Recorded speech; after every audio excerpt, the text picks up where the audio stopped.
Well, this is my home. What's up, Bubba? And as you can see, we got a lot of cars here and stuff, but my wife and I stay in this part of the home, and we converted the other side of our home. What's up, Big Mike? Good morning. How are you? I'm doing fine. How are you doing? Great. So this is one of our dorms right here. What's up, Bubba? They got a kitchen, plenty of food. Now, let's go outside to the other part of the property. Whoops. So, I got some trailers back here. Sometimes some of the guys just can't be around other people. And so this is the bungalow of my overseer. How's it going, Lou? Hey. And I have another overseer that lives in that trailer. This is where we do private counseling in this trailer. This trailer right here is where my associate pastor stays. Big Paul, Gangster Paul. We call him Polycarp. And this is what we do every single day. And this is where all the brothers come. And we sit and we have Bible study. And this is the other dorm right here. So as you can see,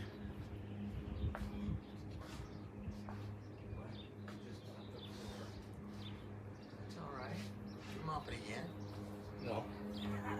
don't worry, I'm not going to put you on film, Mark. That's right. All right, guys, there you go. This is Olive Branch Ministries. Welcome to the front lines. All right. We're back. Saint Life Podcast, episode 4. Today's episode is called Church in the Wild. I got my brother with me today. I didn't even tell you what the title was. Oh, wow. That's I got good. my brother with me today, brother Haps Addison, man. How you doing, man? I'm doing pretty good. How are you? I'm doing good, man. It's good to have you on here.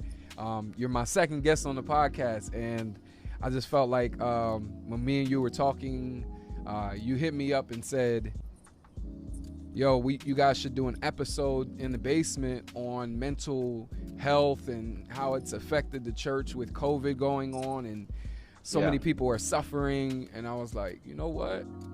We should talk on Saint Life about some things that you got going on, because you got a pretty interesting story. Oh, yeah. Yeah, God is good, man. Yeah. So first, let's start off. Where are you at? I'm in PA. I'm in Lancaster, PA. Where are you at? I'm in Southern California, in Wildemar, California, and it's Riverside County. Okay. Got you. So that is like, how far away from Los Angeles? Oh, about an hour. That's where I'm originally from, is LA. Gotcha. Okay. Let me try to put this on. Okay, so that's what's up, man. That's cool. Why don't you tell me a little bit about how you came to Christ, and then we'll work our way to what you're doing today, because you have quite an interesting background story, and you know, your coming to Christ story. Well, it's so funny, man. God's such a trip. I grew up on the streets of Los Angeles back in the 80s and 90s, and I was a runaway. I was molested in the church when I was younger, and Dad used to beat me, broken home, that whole thing, and I lived on the streets and hustled and everything most of my life, and I ended up becoming a full-blown drug addict, for 32 years, actually, heroin and speed. And I went to go get married when I was like 22, and I was up in Washington. The whole Seattle scene was going on up there, and you know, I fell in love with this girl, and I got her pregnant, and then on our wedding day, our daughter died, and that was January 2nd, 1997. The same year we got pregnant again and had my son, and he had to have 2 heart surgeries and 2 intestinal surgeries at Loma Linda Hospital. And it was bad. It was horrifying. Wow. And he ended up surviving, but me and my wife, we were just going nuts, you know, and we ended up splitting up. We ended up having another kid too. My daughter's Scotland. She came out just fine. But my wife she lost it and just left me and the kids, and you know, it was just tragic. And I had my brother Seth. I asked him to raise my kids. He was going to CBU at the time, California Baptist University, and ended up going to Westminster, you know, raising my kids and his kids, you know. And I just was just like a nomad, just all over the place, just doing drugs, and ended up becoming a what's called a peckerwood, an IE peckerwood, and which is it's just, you know, like a white boy gang here in California, and I was getting locked up all the time, just all over the place, and I was just at the end of my rope, man, you know, and just so full of hate. And, you know, I ended up hooking up with the skinheads. I became what's called an independent skinhead. And, you know, I just, to be honest, I hated every race. I hated everybody, man, you know, and was just a child of wrath. And so let me get this straight. So you're telling me that you're an ex-skinhead then? Yeah. Wow. Yeah. Wow. Well, now, obviously, you said you hated every race. I hated white people too. Hated white people. So was this something that you grew up in, like hating people all your life, or is this something that you learned as you got in that group or that gang that you were part of? It was something that I learned because, you know, honestly, you know, when I was growing up in LA and stuff, you know, breakdancing had just come out. And, you know, it was, you know, like that involved every race. And, you know, I grew up on Compton Boulevard. And so I was always getting beat up, you know, just always getting smashed on, you know, get that cracker, you know, and you know, and it was just like after a while, you know, I didn't like them, or, you know, I didn't like anybody, you know, and I don't care who it was, Mexican, black, Samoan. And the bitterness just grew. It grew over time.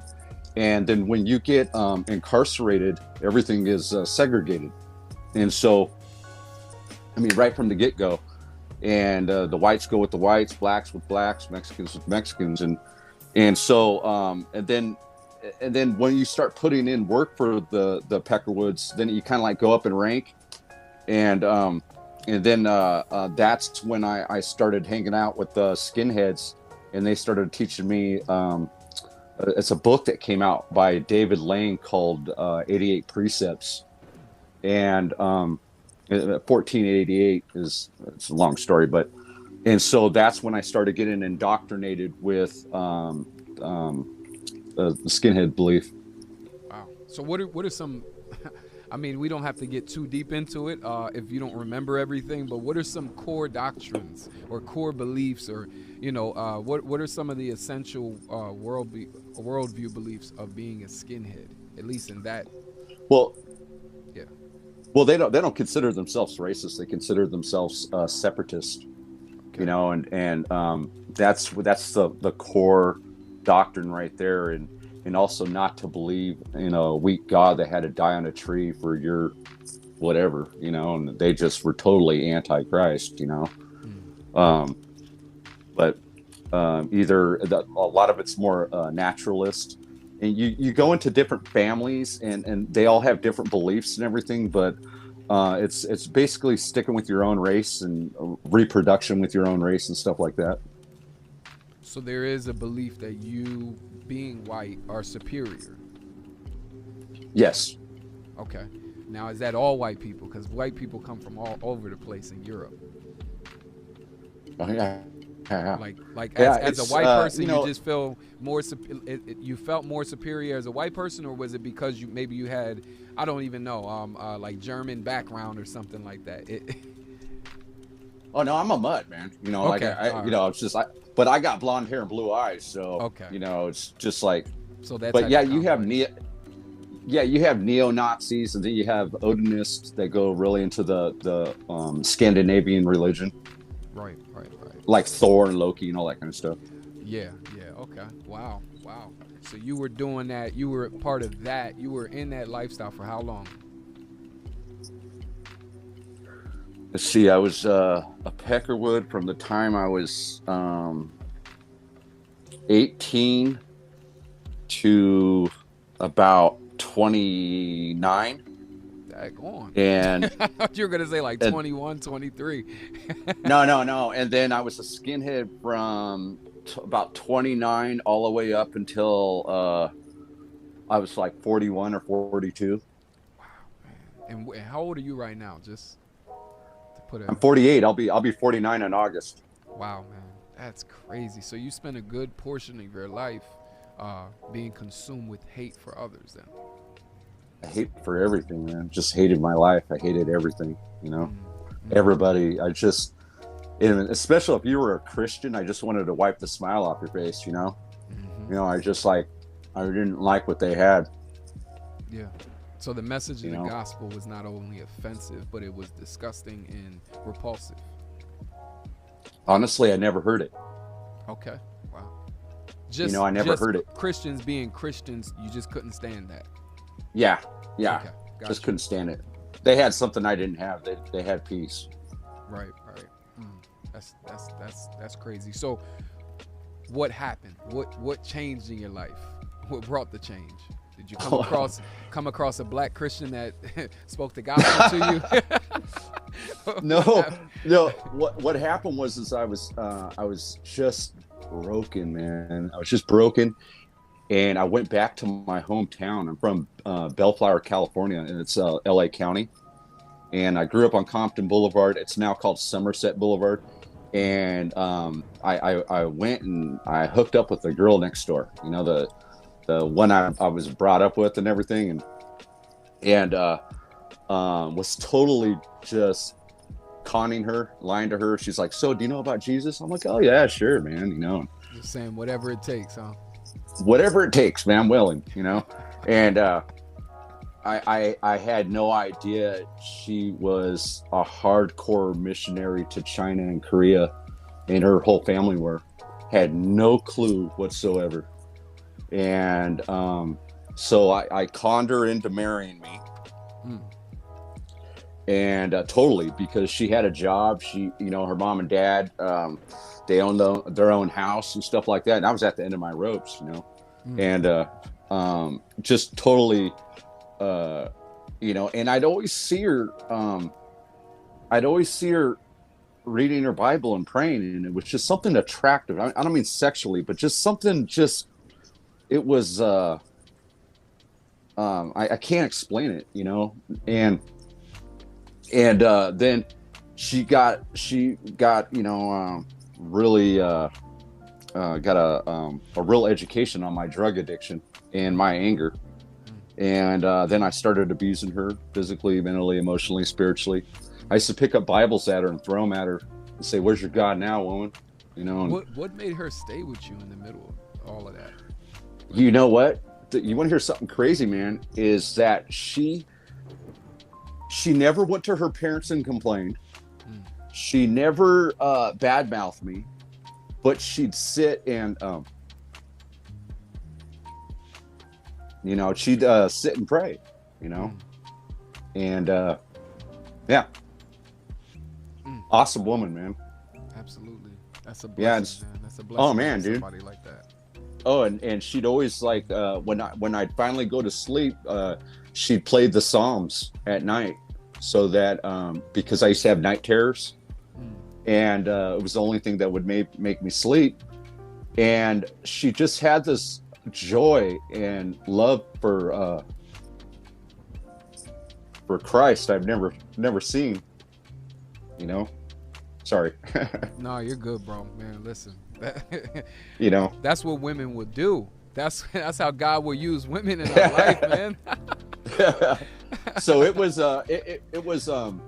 was pretty interesting, you know, like, you know, I'd always catch her praying, and she'd still be praying as I'm cussing at her and throwing Bibles, and it was real passive and everything. And then she caught me cheating on her, and I was cheating on her big time throughout this whole thing, you know. And, you know, 2 or 3 chicks, you know, every day, you know, just like, and she was gonna leave me, and then her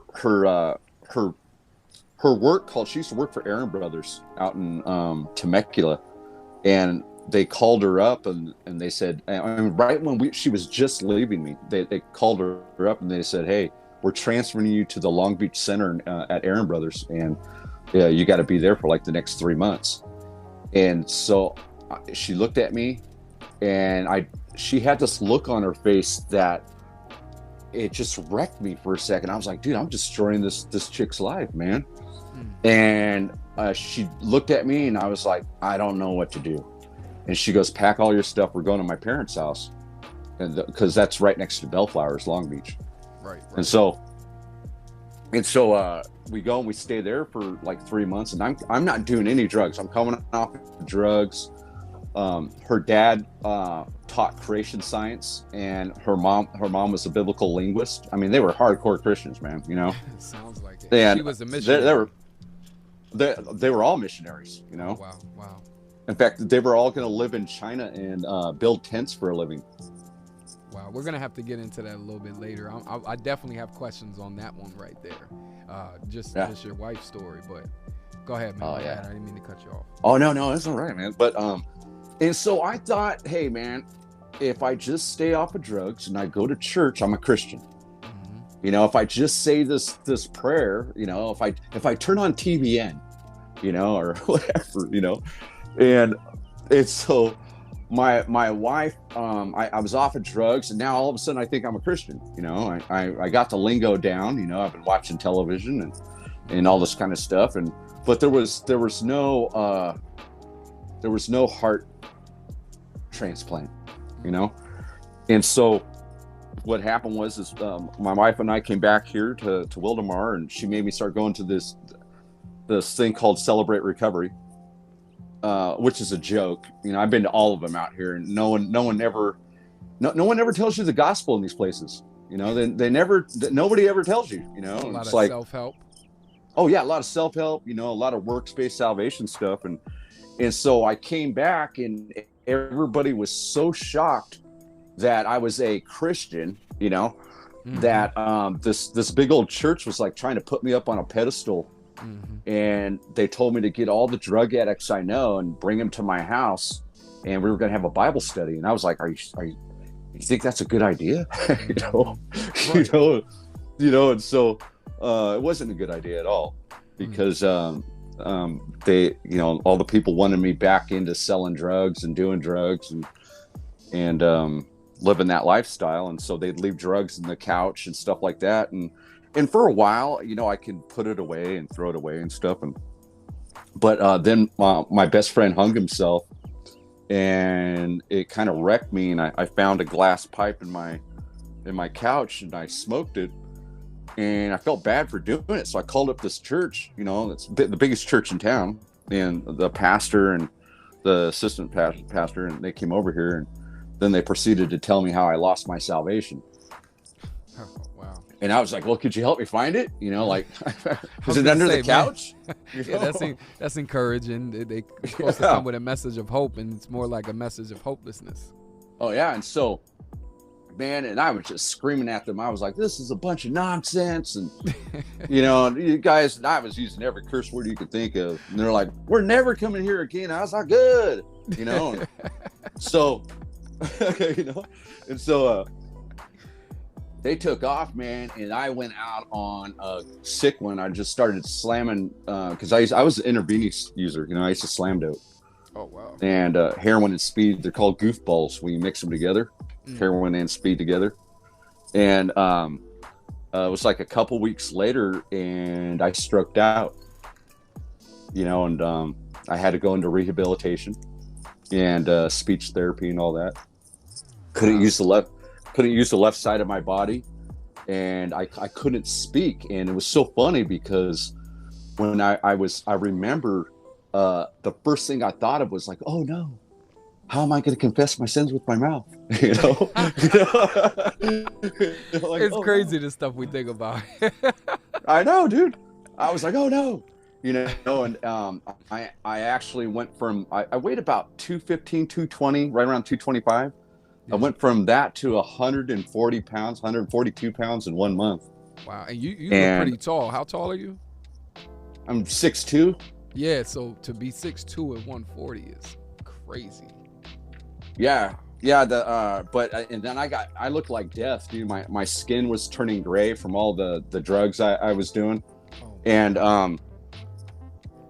I was so actually, you know, I was bedridden the whole year, and we had some friends come over, and we were really poor at the time, you know, because of my addiction and my problems. So we only had 2 lawn chairs and a mattress in our house, and a big screen TV. And so the mattress they put right in front of the TV, and my wife would have to go to work, and she typed in, and so my laptop is hooked up to my television, and she typed in to YouTube Reformed pastors, and then hit it on like where it continues. It just goes on and on.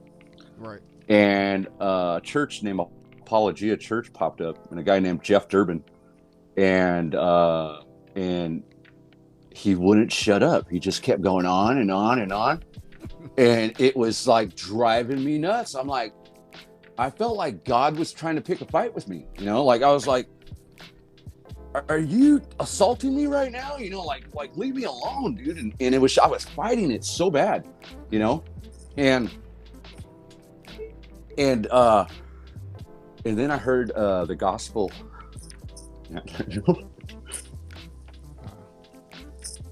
I heard it faithfully preached, you know, and all of a sudden I just saw my ugliness, you know. I looked like a monster, you know. I felt like one. I felt so disgusting, you know. And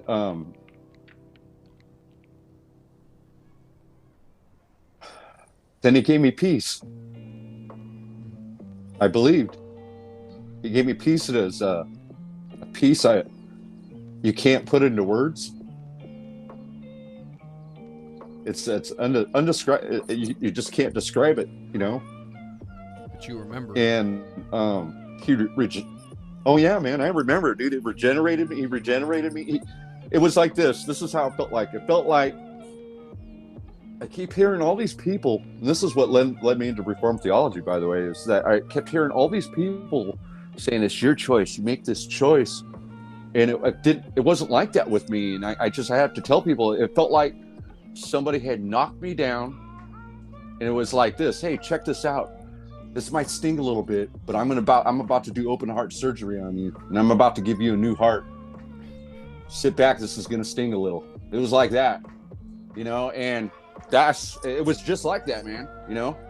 And then he gave me the gift of faith, and then he gave me the gift of repentance, but the you know, I always end the story right there, and just because that it was there was something else that happened that was that got me into doing what I do now. And what happened is after a couple of years of rehabilitation, everything, I didn't want to go to church. I was loving the Lord, but I just didn't. I just had such a bad experience with it and stuff. And then all of a sudden, my past caught up with me, and they went to go arrest my wife at her work, and because they couldn't find me, and my grandma had just died. The whole family was a wreck and stuff, and they found me and they threw me in jail. And I was looking at like 6 or 7 felonies, and this is all documented, by the way. I couldn't run from this testimony if I wanted to, Yeah. and like court records and everything. But here I'm arrested. Me and my wife, we've already come to terms. So I'm going to do like 5 or 6 years. I'm like, I could do that standing on my head, no problem. And then on a Monday, I'll just tell you, on a Monday, I went to court, and my attorney came up to me and he said, "There's nothing I can do." And I go, "What are you talking about?" And he goes, "They're coming at you with 300 cases. Now, in each case could be how many ever felonies, like 1 or 2 felonies." And he goes, and I go, "Oh no." And he goes, "And it's so bad you have to come back on Wednesday because they're adding 500 more cases." That's 500. That's 800 total. Oh, and gosh. I was like, oh my gosh. Like, I was like, my wife was a wreck. No, nobody can see me in court, nothing like that. And I came back, and this is where it all changed, the whole racism thing and everything. This is like, let me tell you, dude, I came back. It was on Tuesday. I thought I came back. My wife was all wrecked. I'm in a dorm with all these different races. And I sat down. I go, I'm just going to have a Bible study. And I can't even remember what I was in. It was like James 1 or something. And all of a sudden, this black guy came and he sat down. Now, see, white people have their own tables. Black people have their own tables, Mexicans and so on. And he came and he sat down right in front of me. And he goes, I go, "Hi. This is odd. I'm not used to this." I'm not used to this. And he goes, I go, you want to have a Bible study like that? And he goes, "Yeah." And all of a sudden, all these Mexicans came and they surrounded the table. And I'm thinking, big Bible study. It was not like that at all. I was like, "Why isn't anybody sitting down?" And they go, "Well, we can't sit here with him sitting at the table." And all of a sudden, this black guy across from me looks down, and he started to tear up. And I just was like, I remembered everything I've ever said or done, just like this conviction came over me. And then I jumped up, and I just went off on all these guys. I was like, "I know who my God is. Do you know who yours is? You need to repent, believe the gospel of Jesus Christ."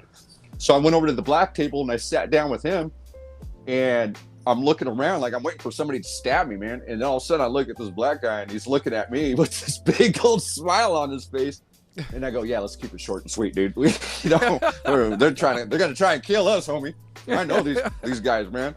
And so it was like that, dude. So the next day I go to court, and I'm supposed to be going to prison now, and I never shared this story, but I go to prison. I'm supposed to go to prison, and I come walking into the courthouse. I'm all ready to take my 25 to life. And the anti-crime task force came in, and they sat down, and they were pointing at me and laughing and just making fun of me. And I'm just like, "Really, God, I'm going to go out like that, And all of a sudden, my lawyer comes up to me and he goes, "You need to sign and initial this right now." And I was like, "What do you mean?" He goes, "Just sign and initial it." And so I signed and initialed it and stuff.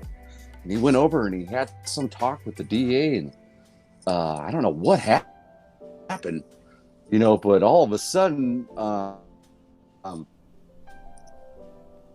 the DA gave him the paper and gave it to me, and he turned around and he's walking towards the district attorney is walking towards the police officers, the anti-crime task force. And my attorney starts coming up to me. My heart's beating out my neck. And I'm like, "What's going on?" And he came up to me. And right when he hands me the paper, I hear, "Not fair. Not fair, man." And I look over, and these cops are leaving, after they got their piece of paper. And my public defender, they're usually dump trucks, hands me this piece of paper. And he goes, I got you 3.5 years. I go, "That's impossible, dude. I'm guilty of all of this, man. I think I got busted for a couple fake IDs, or 10 IDs or something like that, And I go, 3.5. I go, "But I'm guilty, dude." And I said, "Man, God bless you, man."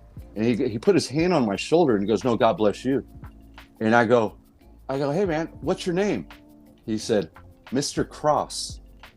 I went, what? CROSS. I went, what? I went, it's like, is this really happening, dude? I went, they took me back to my dorm. Now remember, this is all documented, dude, you know? Right. They took me back to my dorm, and I'm like pinching myself. I'm going, this can't be happening, man. This can't be happening. And everybody's sleeping, and I sat down on my bunk, and I grabbed my Bible, and I automatically opened it up to 2 Timothy 4:17. And now check this out. Nobody can visit me at court because my grandma had just died. Nobody could be there for me. Well, this is what it said. It said at my first offense, no one came to my support. Let it not be held against them. But the Lord stood by me and gave me strength, that through me the gospel might be fully preached to all the Gentiles. And I was delivered from the lion's mouth. The Lord will rescue me from every evil attack and bring me safely to his heavenly kingdom forever and ever. Amen. And I yelled out, Jesus, there you are. And 5 days later, they let me out of jail. Wow. Yeah, man. And so I immediately came out swinging, dude. You know, I mean, I was like, I mean, all these people were like, my own enemies were showing up at my front gate going, I don't believe this, you know? And so, yeah, that was the beginning of Olive Branch Ministries right there. Now let's get into the Olive Branch Ministries. What is it that you're doing? Because this episode is called This episode is called Church in the Wild. And I wanted to get into what you do because I saw the video you sent me, and I'm going to try to share it with my audience somehow. I'm going to get it out there. The video you sent me, okay, if that's cool with you, the little short clip that you sent me. I want them to actually see this is not your average ministry or even your average church platform. What are you guys doing over there? Because it's just crazy seeing the visual of it. Can you just explain visually what your ministry looks like and then what it looks like on a day-to-day basis, how it even came to be? Let's start there. How did it come to be? How did you start up that? So, you know, sitting at home, wondering what God wanted me to do. I was just reading the Bible and just reading how Jesus says, you know, there'll be many that come to him on that day. And he said, I do not know you because you didn't feed me, you didn't clothe me, you didn't water me and stuff. And so I started going to the worst part of town, and there was just something inside of me, and well, it's the Holy Spirit, but I didn't want to bring the spotted calf. I wanted to bring the fatted calf. So I'd make steak burritos with rice and black beans and everything in it, and make each one handmade. And I go down to the worst place called the Lake Bottom, and I start handing them out to people and praying for people, and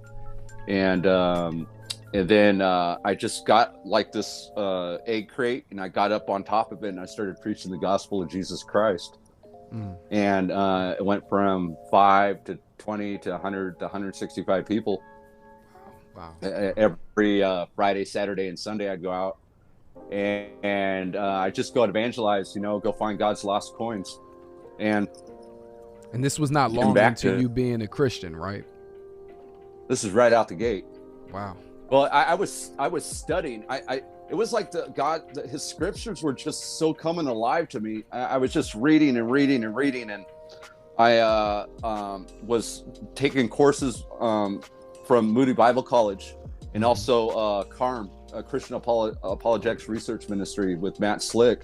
Oh yeah. And I got all my certificates through him, but just started doing all that. But I was just going out and was just offering that olive branch of peace to people, and then it started raining one day, and I looked at my wife and I was like, you know, these are our friends without addresses right here. Why don't we just bring one home, you know, bring somebody home? And so we brought one home, two home. And then my wife was like, all right, we're only going to have 4 people here. And I was like, okay. And she'd go to work, and I go, all right, guys, build another bunk bed, you know? You know? And then it went to 8 people, and so I have 2 kitchens, 2 living rooms, 1 bathroom. So we converted one half of the house with bunk beds. And so you know, and then it was like, she'd go to work, she goes, all right, we're only gonna have 8 people. And I was like, yeah, sure, okay, we're only gonna have 8 people. And then I'd go out evangelizing, and I started noticing that all these people have been in and out of programs like Set Free and U-Turn for Christ and Anchors for Christ, all these for years and decades. They've been going in and out of them. And a lot of these people struggled with schizophrenia or bipolar, or what. They weren't all drug addicts, you know. It wasn't like that. And none of them knew the gospel, but they've been in and out of these churches and Christian programs. And I was like, you don't know the gospel, you know, like. And so I just started picking up on this, you know, and so then I converted I got another piece of property where I had this old mechanic's garage and all these old sheds.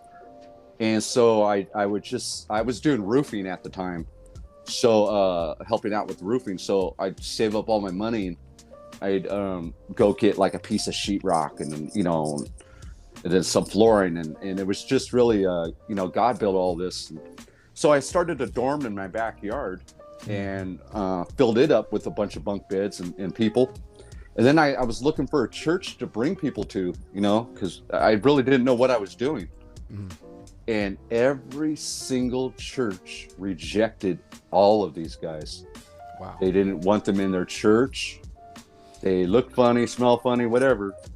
And I was disgusted, man. And so I studied even harder, because I wanted to make sure that I was, you know, teachers are held a little higher. You know, I'm going to be held accountable for every word that comes out of my mouth. And so I just started giving the gospel. So I built a little church in my backyard. So we have about 20 people that live with us all the time. My goodness. And what I started doing was I started networking with all these other places, like Community Mission of Hope in Temecula. A man named Chuck Sear, he started helping me. Like, I'd bring the guys down there, guys that they let's say they stopped taking their medication, and then they'd end up out on the streets, you know. And so he'd help me get them to mental health, so we can get them reevaluated and back on their meds. And help me find public housing for them, as to where they can, you know, like they can team up with another brother after they get done with my program. And so that's how it really developed. And we've you know, gotten like almost 1,000 people off the street so far, you know. And it was just me and my wife, and but little, you know, that Community Mission of Hope. And there's another place called Hope. They give us free food. And so you know, but yeah, we just really love them. And so anyways, my brother Seth, his name's Seth Addison of Faith Community Church in Hemet, California. He had a ministry called Olive Branch Ministries, where he was going out and feeding the homeless. This is before he graduated Westminster Seminary. And we hadn't talked in years, ever since he was, remember, he was raising my kids, and he heard I became a Christian, and he tripped out. He had to see it for himself. And he came over here, and he was like, no way, dude. And so you hadn't even, your brother was like in the pastoral field and everything, and you really hadn't reached out to him and let him know you got saved and you're serving the Lord. Your whole life has changed around. Yeah. My mom was telling him, but he just wasn't believing it, man. He just wasn't. Nobody believed it. Nobody believed it. And then 1 year turned into 2, 3, 4, 5, 6. And so he came over here, and he was really taken back. And he goes, "I want you and your wife over at my house tonight." So we came over there, and he goes, "Look, I'm handing you Olive Branch Ministries, the 501c3, the bank accounts, all this kind of stuff, because I'm the head pastor of a church right now." And And it's so crazy because we're known for all the doves around our house here. Mm-hmm. You know, it's great. Like you wake up every morning and you hear hoo hoo hoo hoo hoo hoo. You know, and so I just thought that was totally cool, man. You know, but yeah, that's God's sovereignty right there. it is, man. And so yeah, and so me and my brother came up with this thing is where, you know, this is a parachurch, and so what I ended up getting ordained, and I had all these pastors coming over here saying that you have a shepherd's heart, and because I really care about these people, you know. And I bet. I mean, you have 20 people living with you. I would think that you care about them. My goodness, that's a sacrifice. I do. I love them, man. But yeah, so we designed this thing as to where it'd be parachurch here, and then the word and the sacraments over at his church. So it'd be church proper, you know, parachurch and church proper. Mm-hmm. And let me tell you, man, these guys absolutely love church proper, man. I mean, like, what do you mean by church proper? That's where the sacraments and the word is distributed, you know, like where they can come and you know, get baptized, partake of the Lord's Supper. They can fellowship with other believers. They're under a local covering of a church. Proper ecclesiology. Get fed more. Yes. Absolutely. So it was, and so we just started noticing doing it this way, man, that these guys were growing and just loving the Lord. And it was just beautiful. Beautiful. Wow. Yeah. So but that's I'm sorry, go ahead. I'm sorry. No, go ahead. I was gonna say part of you getting them ready is you preaching to them consistently. When I talked to you to get this interview / podcast set up, you told me, you know, we were trying to figure out the times, and you were like, oh yeah, okay, all right, that'll work, because, and you know, I'm free at that time, and I'm like, well, what are you doing that you wouldn't be free? You mentioned that you preach sometimes up to 3 times a day, 3 sermons a day in that area. Yeah, it's 7 a.m., 9 a.m., and 3 p.m. And so so we do that every single day, every morning. Unless I got guys that are working, but and we just go through the scriptures, and you know, I do explanatory preaching, and 3 times a day, 6 days a week. Sometimes I preach on Sunday, maybe like twice a month, but my brother preaches the other 2 times. Yeah. Wow. Why do you, let me say it like that. Why do you feel the need to preach that much? Is it different groups, or is it the same group you're preaching to 3 times a day? I'm just curious. It's the same group, you know, and the reason why is because a lot of them have built a Jesus in their own head. A lot of them have heard a different gospel. They've heard a different Jesus. And what I have to do is I have to deconstruct all that and just go right back to the scriptures and go through it. Some guys can't read. Some guys can't, you know, so it's really feeling you really gotta to feel like some need milk, some need meat. Right. But if we're not all on the same page, all reading out of ESVs, all, you know, like, you know, I had one person have an NIV and ESV and stuff. So it's really building them back up, you know. Right, because these are broken men. These are broken men. Yeah. These are men that you know, people step over and reject, and the regular church really doesn't have, you know, they really don't know how to deal with people that have mental issues and bipolar and all that kind of stuff. Wow, man, that must take a lot of patience, a lot of care, but then a lot of intentionality too. You're intentional, I'm sure, with the things that you're preaching to them, and things that, like you say, you're deconstructing. Part of that is tearing down, and then there's the building up. So yeah, and you know what? There's nothing like, dude, like when you just see God's word, I'd be up there reading, and all of a sudden some dude just falls on the ground, starts bawling, dude. The Holy Spirit just, came over him, and he's all convicted.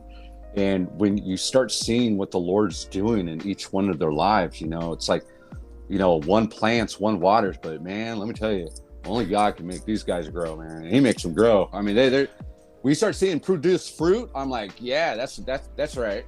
Yeah, absolutely. You have any like crazy stories that you could share right now? I mean, anything that comes to mind when you're like, that was probably a top 3 moment. And it doesn't have to be like crazy as in insane. It could just be you knew God was working, and that was a moment that you just stands out in your head as you're doing Olive Branch Ministries. Yeah, there's so many of them, but I say the one that really stands out the most is so I had this older gentleman named Mike.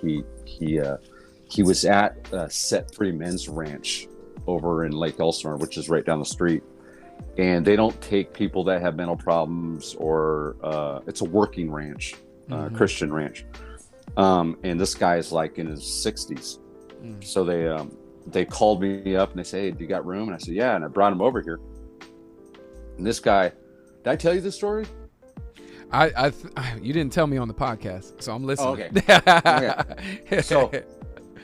So anyways, I brought him here, and all of a sudden I heard him coughing on my front porch. And I come around and I go, hey man, you all right? And it was like a bad cough. And he goes, those dudes are liars, man. And I go, what guys are liars? And he goes, those guys on Saturday. And I go, oh, they had these team of charismatic people would come in on Saturdays and, start healing people, Oh, man. And yeah. So they brought him up on stage, and they said they literally saw Jesus Christ standing in front of them, and they reached inside of him and pulled out his CPOD, and that he's no longer sick, he's healed now. And he said, I don't feel any different than when I came in here. And they said, well, that's because of your faith. And so anyways, they brought him to my house, and I was like, do you know where Jesus is right now? He goes, where? And I go, at the right hand of the Father. Like, yeah. So I started talking to him and everything, and the cough sounded really bad. And I go like this, I go, maybe we should take you to the hospital. Like just common sense, Yeah. Thank God we did, because his lungs were filled up almost 90%, and he had a nodule on his lung, and he was dying. Oh my God. And so, so this guy just starts falling in love with Jesus Christ, and he started hearing the real gospel of Jesus Christ. And then the most horrifying thing happened. His daughter would always come over here with his little granddaughter, 4-year-old, always gonna checking up on him. And one day I came outside. This just happened a couple months ago, and he was crying. And I go, "What's up? What's up, Big Mike?" He's like 6'5", Sure. And he goes, "I think she did it." And I go, "What?" Because my daughter was over here a few days ago, and she told me she was going to commit suicide. And I gave her the gospel like you told me to, and she wasn't receiving it. I guess those guys were right at the ranch. Maybe I don't have enough faith. And I was like, okay, let's just, and he was bawling. It was really a wreck. And I go, why don't I make some phone calls? And I go, why don't you go get a bite to eat? Like that. So somebody took him to go get a bite to eat. And I said, and I called up the sheriff's department up where she lived, and I asked if there was any missing persons report. And they said, well, we'll call you back. And I said, okay. Well, they called me back. And they go, sir, you're going to have Mike Buckerby call him back. It's very serious. And I went, oh, no, dude. And they go, sir, it's really serious. You really need to be there for him. And I said, okay, all right. And so he came back. I called a couple of the pastors over, And my old phone, the speaker part you put up to your ear didn't work, so it had to be on loudspeaker for everybody to hear. Oh, of course. And yeah, dude, I was like, oh, great, man. And so I'm sitting there, and all of a sudden, my big Mike comes back, and he gets on the phone with them, and he goes, he said this, man. He goes, listen, he goes, what about my daughter? Is she okay? And the officer goes, sorry, sir, she was dead on arrival. She's no longer with us. Wow. And he was bawling, dude. He goes, what about my granddaughter? And he goes, sir, we're sorry, but she killed the granddaughter and herself. Oh my goodness. And I never seen a guy cry like that in my entire life. And all our mouths just hit the ground, all our mouths hit the ground. And it was just, all of us came up alongside him. We were just all hugging on him. We're all bawling and crying. And it was like, this is bearing one's burdens right here. This is, we need to be here. You don't have nobody. I already know he's going to be here until he dies. You already know that, he has nobody. But watching what the Lord has done has given him such a joy in his heart that same peace that God gave me, God gave him, and he's grown in the Lord now. I think it's beautiful. Out of the most tragic, the most horrifying tragedy, this guy is, God knows him. Wow. Yeah.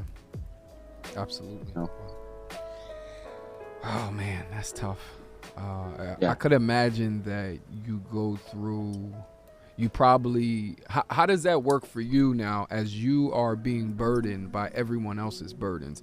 That I'm hoping to do a segment or maybe a series talking to different other pastors, and maybe I'll have you back on for that. But just men that are pastoral, how does that play out in your life? Do you ever feel down as you're helping others? How does that affect you emotionally and spiritually? Oh yeah, man. There was, when you're counseling, you're hearing so many tragedies, and it's all real. And I counseled during the day too, Mm-hmm. And it's just horrifying stuff. There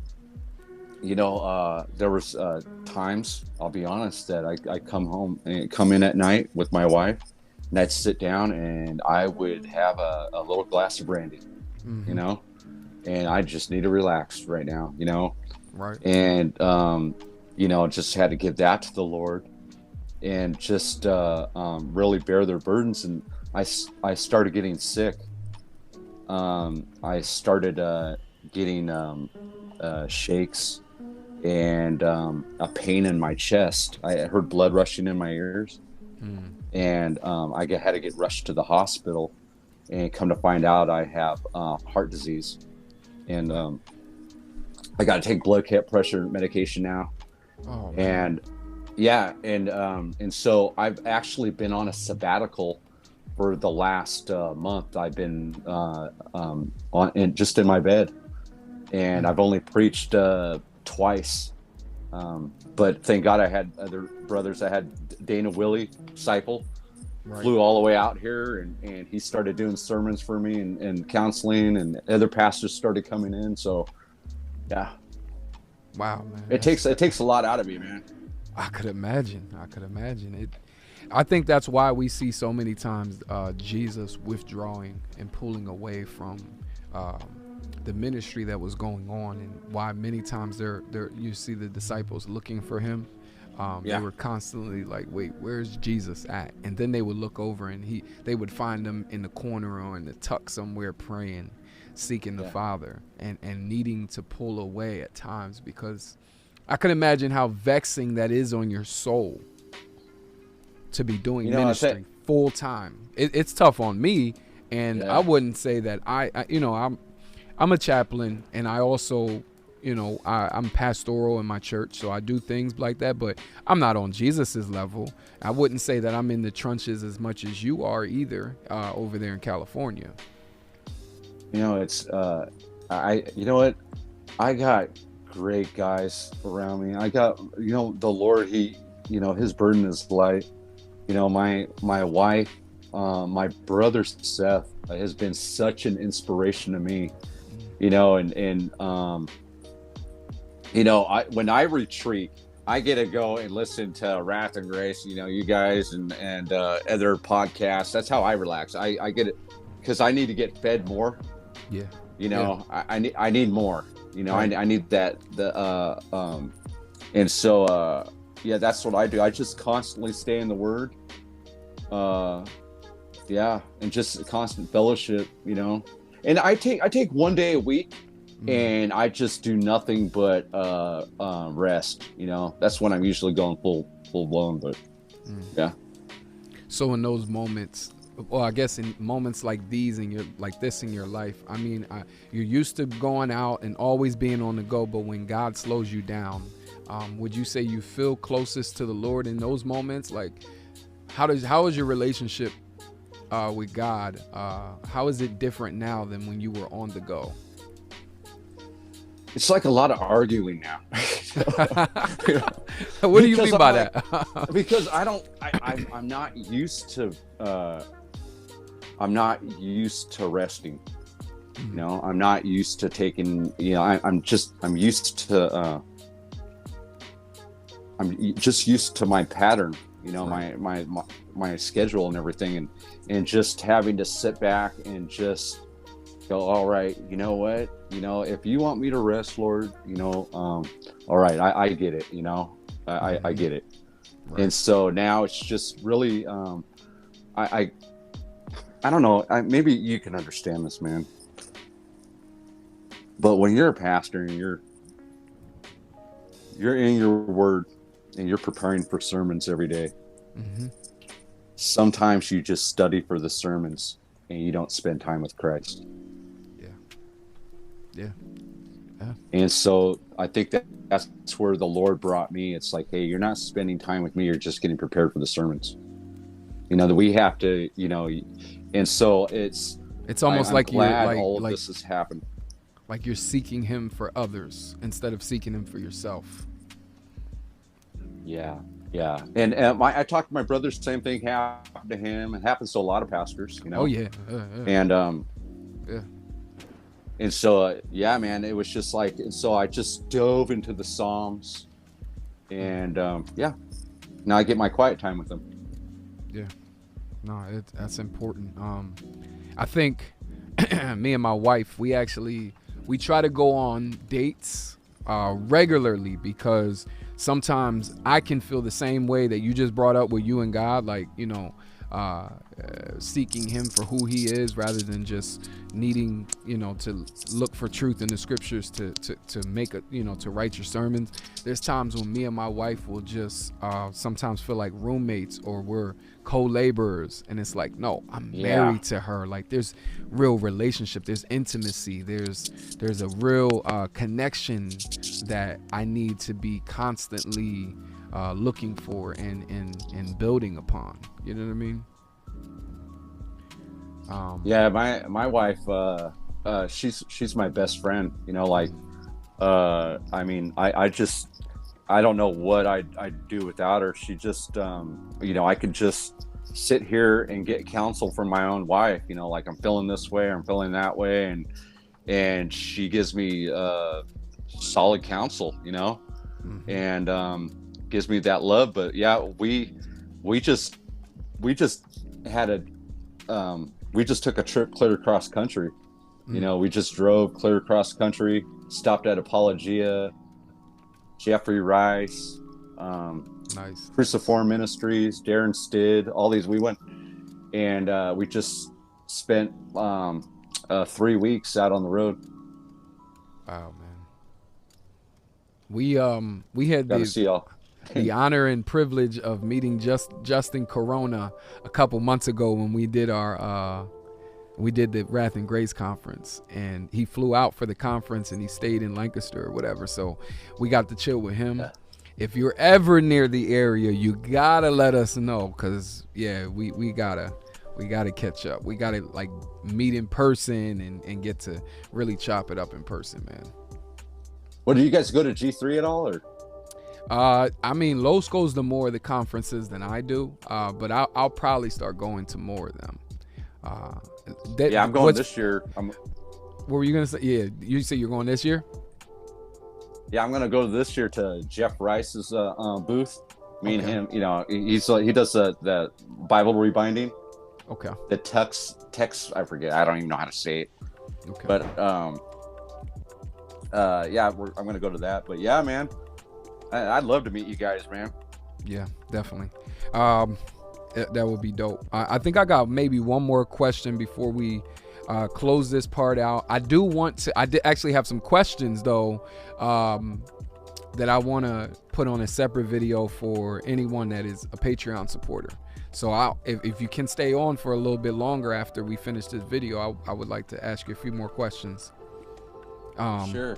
But right now, before I close out this podcast episode, I maybe one more question for you before we start doing the plugs, and so they can find out where they can get connected with you online. What are some common misconceptions that you deal with on the regular? Because again, you guys are not, Olive Branch Ministries is not your typical parachurch outreach ministry. What are some common misconceptions that you're used to dealing with? Like, even image wise, I see you guys with tattoos. I see you guys like, you gotta just keep it all the way real.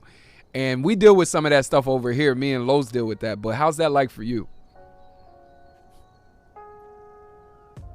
I don't know, man. A lot of people like the pretty. They just don't like the ugly. See, yeah, there you go. Yeah, I could imagine Yeah. that. And I don't think they're ugly, but Well, no. But when you are speaking to people about what you do, is there sometimes when they're thrown off a little bit? Like, wait a minute, what is this? And then they look and see, oh my gosh, God is moving. I can see God moving. oh yeah, it's crazy when I have like a lot of churches, they look at us and they always question me and my wife, like, why are you helping these people? They're all drug addicts. And it's like, no, they're not all drug addicts. Some people have had traumatic things happen in their lives, or some people have mental problems, and they're still image bearers of God, Right. I think that's the number one misconception right there, that they're all drug addicts. Wow. I'm sure you deal with even more than that too, with people just kind of. I've been in many arguments with pastors. I could imagine. Yeah. Well, especially when they find out I'm a Calvinist. well, yeah. You already put out there that you're reformed, and then you throw in there another level of being reformed, which is being Calvinist. Yeah, they come out swinging, man. I could imagine, man. But at the end of the day, I can't deny what God is doing over there, man. Oh, it's all God. That's why I like it's Him. Yeah, I can't take any credit for none of this because I'm an idiot. But He is building up these guys, and He's doing the work in them. So we're excited. Yeah. I get excited about this stuff, man. I'm seeing passionate about this stuff, man. That's why I was like, I would love to have you on Saint Life Podcast, because that's literally what this is about. This is inspirational, this is motivational, but it's also informational, letting people know, this stuff is going on. This is how the Lord is working out here, and He's in all these different pockets, and He's working over here and He's working over there. So this is encouraging. He's on the move, man. He's on the Always. move. Like I see. I mean, I'm sorry. Go ahead. No, I wasn't saying nothing. I was clearing my throat. Go ahead. Oh, okay. Yeah. It's just really seeing the Lord do a work, and I drove clear across country, and it's just like every place I went, it was just like, from abolitionists to whatever. God is starting ministries. But yeah, it's just I love seeing how God He's building up the body of Christ right now through everything that's happened last year. Absolutely, it's new beginnings. Really, it's new beginnings, new territories. This is a time in the church, at least in America specifically, like no other. like no other. Yeah, man. I'm excited to see what happens. I'm post mill, so I'm very, I think everything's gonna be just fine. They call me Post Malone. That's my nickname. Post Malone. Post That Malone. Post mill. Post Malone. Oh man. So all right, Oh, let's man. throw some plugs out there. How can they get connected to you? How can they support you? How can they look into what you're doing over there in Cali? I don't know, man. You go to my Facebook or just show up. Facebook, Show up Haps over here. Haps Addison, HAPS Addison. ADDISON. Yeah. You guys Yeah. got a podcast. And I got a podcast, and we're just getting started, so I don't even know what I'm doing basically. But we're called R&B Studios. It's Repent and Believe Studios, and we like to bring Reformed theology to people that never heard it before. So we talk like stuff like the Order Salutis and all that kind of stuff. So, and then we do testimonies on people that God has taken out of the gutter, and it goes from gutter to glory. Yeah, I did see that. I have seen the testimonies. You guys talking about mental health on there. You guys get deep. That's some good stuff that I've been seeing lately. Yeah, you know what? It's just all for His glory, man. We want to try to encourage others to do this. So if God can use just a guy and his wife to get almost 900 people off the streets, then a church can also. Yeah, that's dope, man. Let me see. Well, let me close this out, this episode. This has been Saint Life episode 4, Church in the Wild. I got my man Happy Addison with me. Happy Addison. That's not your real name, is it? No, actually, my real name's Todd, but there's too many Todd Bentleys and Todd Whites out there, so I just no, it's just my nickname. Okay, well, I didn't know, so that's dope though. You guys can check him out. Hopefully, I'll have him on in the future. But thank you, man. Thank you for just sharing your story, sharing what God is doing in your life, man. Thank the Lord, man. Thank you guys. You guys are a blessing. Yeah, man. God bless y'all.